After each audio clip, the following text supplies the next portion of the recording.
Chapter 7 ancient imperial city skeleton soldiers. असल में काफी कमजोर डायमेंशनल क्रीचर्स थे।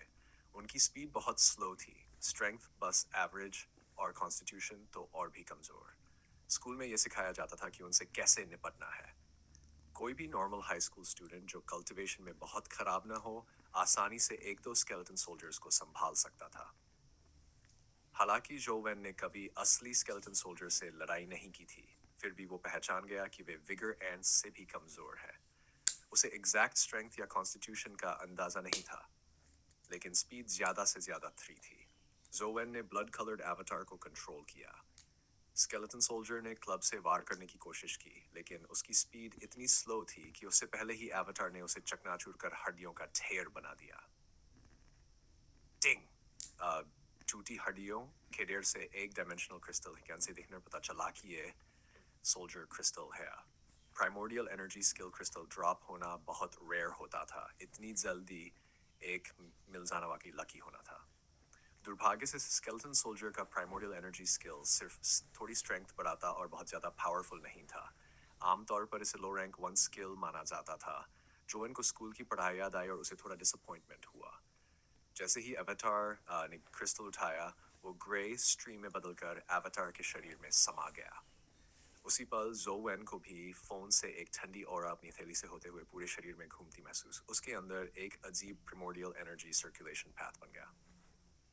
Obtained primordial energy skill skeleton palm expends 1 primordial energy. Skeleton palm हर बार use करने में सिर्फ 1 primordial energy खर्च करता था। विगर डिवाइन फिस्ट से बहुत कम, लेकिन उतना ही कमजोर भी। जोवेन जानता था कि जितना पावरफुल स्किल होता है, उतना ही ज्यादा एनर्जी यूज करता है।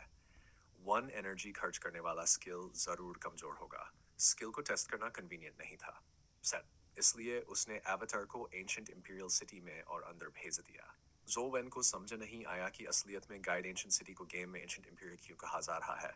उसे इतना जरूर पता कि गाइड सिटी एक प्राचीन शहर था जिसकी लंबी हिस्ट्री थी।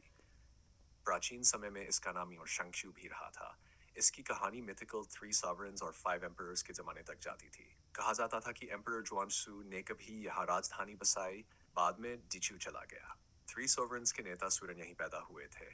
इसी तरह इसी तरह 5 एम्परर्स में से एम्परर और उसका बेटा शियफ शांग भी यहीं जन्मे थे। एम्परर कू का नाम आम लोगों को भले ही अनफेमिलियर लगे, लेकिन वही बाद में classic text classic of mountains and seas में एम्परर डाइजन के रूप में दर्शाया गया था। ये सब मिथ थे और कोई ना था कि इन समय हुए भी थे या नहीं, लेकिन डायमेंशनल स्टॉर्म्स के guide ancient city dimensional zone बन गया और अब तक कोई पूरी तरह उसे एक्सप्लोर नहीं कर पाया। कुछ साल पहले एपिक स्टेज के शक्तिशाली ह्यूमंस ने एंशिएंट सिटी के अंदर गहराई तक जाने की कोशिश की थी और कभी लौट कर नहीं आए। तब से कोई भी वहां गहराई तक जाने की हिम्मत नहीं करता। पिछले दशकों में इंसानों का सबसे बड़ा स्तर हाफ स्टेप मिथिकल स्टेज तक ही पहुंचा था, जो असल में पीक एपिक स्टेज माना जाता था। ऐसे एक्सपर्ट का गायब हो जाना एंशिएंट सिटी की गहराइयों की दहशत दिखाता था। खुशकिस्मती से डायमेंशनल जोन्स में कुछ शक्तिशाली रिस्ट्रिक्शंस थी, जिसकी वजह से क्रीचर्स बाहर नहीं निकल पाते थे, वरना इंसानी सोसाइटी कब कब बिखर चुकी होती।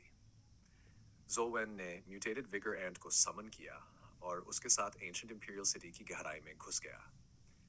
बीच बीच में स्केलेटन सोल्जर्स उस पर टूटते, लेकिन वो और एंट मिलकर उन्हें आसानी से मार देते।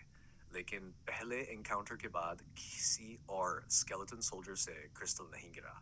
इनका ड्रॉप रेट विगर एंट्स से भी कम था। स्केलेटन पाम की ताकत भी उम्मीद के मुताबिक विगर डिवाइन फिस्ट से बहुत कमजोर थी। इससे स्ट्रेंथ बस डेथ टू 80% तक बढ़ती। ये टियन चैंगडोंग के लाइटनिंग फिस्ट से बहुत नीचे थी। फिर भी स्केलेटन पाम की एक खासियत थी, इसके मूवमेंट्स बहुत छोटे और तेज थे, अनलाइक विगर डिवाइन फिस्ट जिसके लिए एग्जैजरेटेड एक्शंस करने पड़ते। स्केलेटन पाम इंच पंच के साथ फ्यूजन के लिए अच्छा है, लेकिन ये बहुत वीक है। सिल्वर विंड फ्लाइंग एंट पर इसका असर नाम मात्र का होगा। जोवेन सोच ही रहा था कि उसे किसी के आने का एहसास हुआ। कॉम्बैट टेस्ट के लिए कई स्टूडेंट्स इकट्ठे हो रहे थे, लेकिन जोवेन एक कोने में खड़ा था।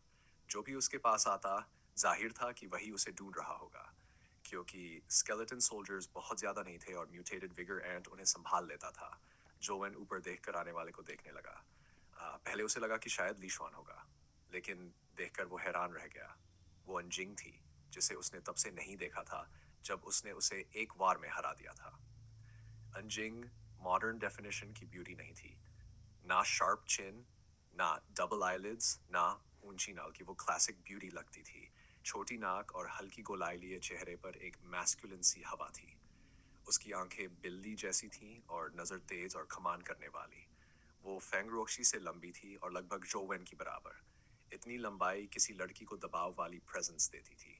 ऊपर से उसका रवैया ऐसा था कि लड़के उससे नजर मिलाने में भी हिचकते। अंजिंग सीधे जोवेन के पास आई और बिना कुछ कहे उसे एक यूएसबी ड्राइव फेंक दिया। ये क्या है? जोवेन ने पकड़ते हुए हैरानी से पूछा। अंकल फेंग ने तुम्हें देने को कहा था। अंजिंग ने उसकी तरफ देखा और उसके फोन की ओर नजर डालते हुए थोड़े मॉकिंग लहजे में बोली, लेकिन मुझे लगता है अंकल फेंग की मेहनत बेकार गई। चाहे कोई चीज कितनी भी अच्छी क्यों न हो, अगर उसे ऐसे इंसान को दिया जाए जो खुद दुख में डूबा रहे, तो सब बेकार है। जोवेन कुछ कह भी नहीं पाया था कि अंजिंग मुड़कर कुछ कदम चली और फिर बिना पीछे देखे बोली, आगे से मत कहना कि तुम एन फैमिली से हो। हमारे घर को ऐसे कमजोर की जरूरत नहीं है।